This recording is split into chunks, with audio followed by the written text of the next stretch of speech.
મોરબી જિલ્લામાં વીજ કંપનીઓનો ખેડૂતો સાથે મનમાનીનો મુદ્દો સળગી રહ્યો છે। હવે આ મુદ્દે રાજ્ય કક્ષાની મંત્રી કાંતિ અમૃતિયાના ગામ જેતપરમાં પણ ખેડૂતો અને પોલીસ વચ્ચે ગરમાગરમી જોવા મળી। હળવદ ટ્રાન્સમિશન લિમિટેડ કંપનીની વીજલાઇન ખેડૂતોની સહમતિ વગર નાખવામાં આવતી હોવાની ફરિયાદ સાથે ખેડૂતો એકઠા થઈ ગયા।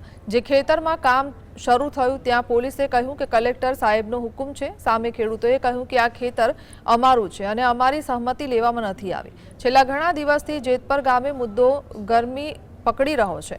સ્થાનિકો કહી રહ્યા છે કે જો રાજ્ય કક્ષાના મંત્રીના ગામના ખેડૂતોને રીતે કગરવું પડ્યું હોય, મંત્રીજી મૌન હોય તો અમારે શું સમજવાનું?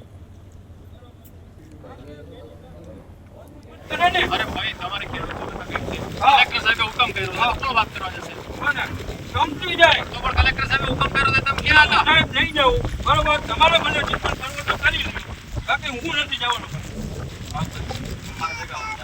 ના ભેગું નથી જવાનું ક્યાંય, અમારે સાહેબ ક્યાંય નથી જવાનું, અમે અમારા